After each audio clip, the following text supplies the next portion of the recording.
حضرت ابراہیم علیہ السلام کی عادت تھی کہ مہمان کے بغیر کھانا نہیں کھاتے تھے، اور جو کھانا مہمان کے ساتھ کھایا جائے اس کا حساب بھی نہیں ہوگا۔ ساری زندگی یہ ان کا معمول رہا ہے۔ ایک دن بھوک لگی، گھر والوں کو کھانا پکانے کا کہا اور خود مہمان ڈھونڈنے نکلے۔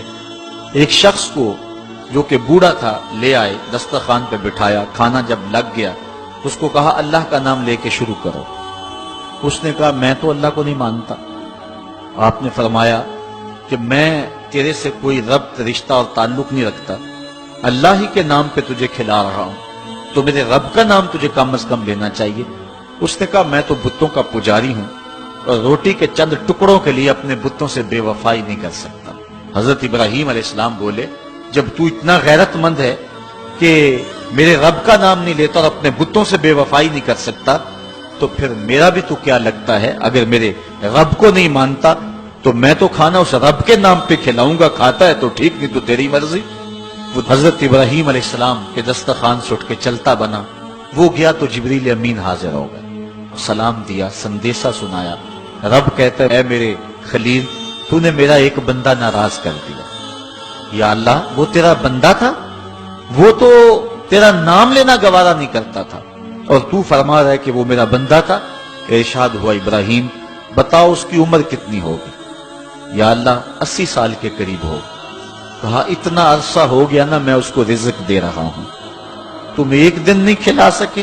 اب حضرت ابراہیم اس کو ڈھونڈ رہے ہیں، وہ دور پہاڑ پہ جا چکا ہے، اس کے قریب پہنچے، کہا میاں کھانا ٹھنڈا ہو رہا ہے جلدی آؤ۔ اس نے کہا ایک شرط ہے، تمہارے رب کا نام نہیں لوں گا۔ کہا نہ لینا آؤ۔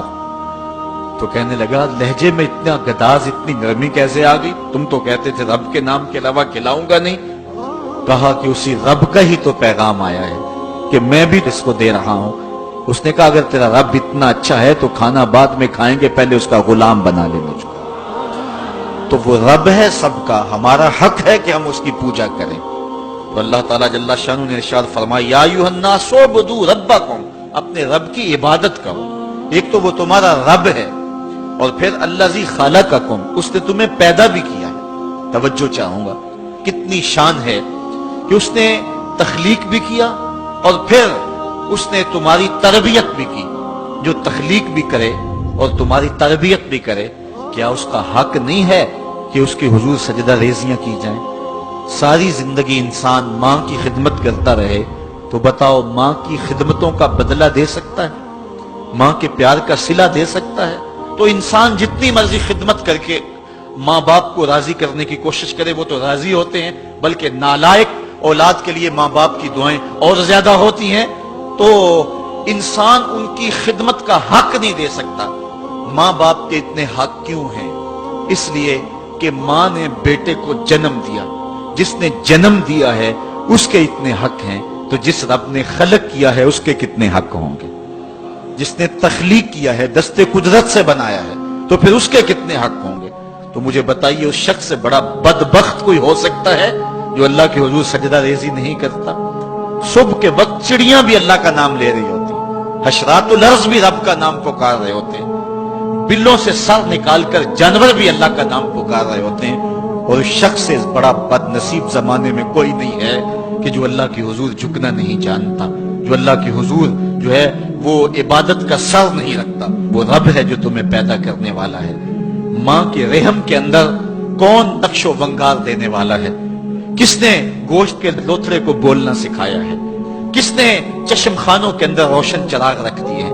اور کس نے سر کے اندر ایک نشیط اور روشن دماغ رکھ دیا ہے؟ کس نے ہاتھوں کو پکڑنے کی قوت دی اور کانوں کو شنوائی کی طاقت دی؟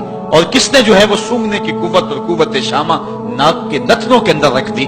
کون ہے جو ٹانگوں میں زور پیدا کرتا ہے؟ کون ہے جس نے چھاتی کو طاقت دی؟ کون ہے جس نے انسانیت کو احسن تقویم بنایا؟ انسان، کیا تیرا حق ہے کہ مسجد کے قریب سے تو گزر جائے اور اللہ کا نمائندہ پکار رہا ہو حی علی الصلاۃ حی علی الفلاح، آجا نیکی کی طرف، آجا نماز کی طرف، اور تو جو ہے وہ اس کو سننے کے باوجود گزر جائے؟ ایسا ہو سکتا ہے کہ تو اس کے حضور آئے نہ، حاضر ہی نہ ہو؟ یہ بد نصیبی نہیں تو اور کیا ہے؟ اللہ تعالیٰ جل شانہ ہمیں اپنی عبادت کی توفیق نصیب فرمائے۔